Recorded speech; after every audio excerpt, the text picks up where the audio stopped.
Et bonjour, alors ici on va voir une espèce de mouche, donc d'insecte, ça sera le premier insecte de la chaîne justement, une espèce très commune que vous avez probablement vue partout, la mouche domestique, Musca domestica, un diptère de la famille des Mucidés.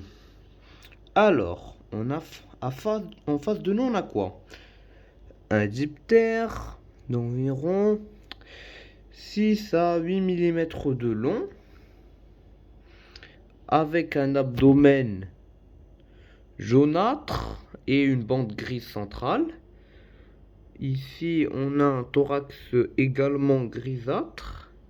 Je ne sais pas si vous pouvez bien le voir, mais ici c'est un mâle, donc les yeux sont assez rapprochés, des yeux qui vont être bien rouge brun maturité, qui vont se ternir avec le temps. Voilà, là c'est mieux, hein, ça se voit. Et comme tous les diptères, deux paires d'ailes. La deuxième transformée en cuiron. Ici, puisque c'est un calyptrate, on a les cuirons ou calyptères cachés par des espèces de calyptères supérieurs et inférieurs. Ces espèces de lobes derrière les ailes. Alors, pour la taxonomie, comme je l'ai dit, c'est un insecte de l'ordre des diptères. Et alors, de la famille des Mucidés, une famille assez large, environ 4000 espèces réparties dans toutes les régions, sauf polaires et désertiques. Donc les régions extrêmes ou à conditions extrêmes, on ne va pas les retrouver. Les écologies dans cette famille sont très variées, mais pour le cas de Musca domestica, c'est assez simple. Les larves sont nécrophages et coprophages, vont se nourrir d'excréments, de cadavres, de fruits en décomposition, de tout en fait qui se décompose. Alors, les larves, comme la plupart des calyptrates, la plupart des larves de calyptrates sont apodes,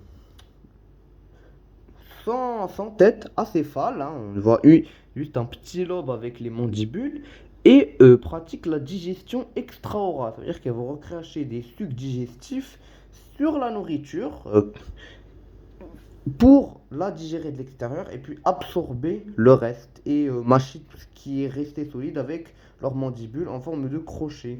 Et alors, hein, c'est à cause de ça que les larves de mouches domestiques peuvent transmettre des maladies, surtout lorsqu'elles contaminent de la nourriture. Là, c'est le cas des larves, mais les adultes, eux aussi, peuvent poser problème. Déjà, lorsqu'ils pullulent, ils peuvent nous déranger. En plus, Musca domestica qui vient du latin domes, qui veut dire demeure, puisque on la retrouve dans les habitations ou près des habitations. Et bah les adultes, souvent les femelles, hein, qui doivent pondre leurs œufs dans des carcasses ou autres matières en décomposition qui sont pourries, et bah elles touchent des bactéries, hein, et ces bactéries, et bah elles sont transmises par les mouches qui volent de nourriture en nourriture et peuvent infecter des sources d'aliments pourtant saines, hein, qui deviennent tout de suite dangereuses avec l'apparition de bactéries. Alors, premièrement décrite par Linné en 1758 sous le genre Musca, elle est restée dans le genre depuis. Alors, ce qui fait que son nom est inchangé. Musca domestica, c'est le nom originel. Alors que chez d'autres espèces, par exemple, on va dire Musca grossa, c'est une espèce de la famille des tachinidés, un parasitoïde. Et bah, ça, c'est le basionyme. Pourquoi? Pars ou protonyme.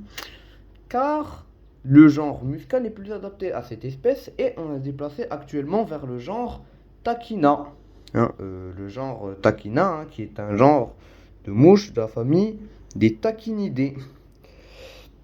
Hein, donc Musca grossa, c'est le basionyme, c'est le nom originel, la combinaison du nom de genre et du nom d'espèce originelle. Tachina grossa, c'est le nom actuel. Hein, ici, hein, j'espère que vous avez aimé cette vidéo et à plus tard.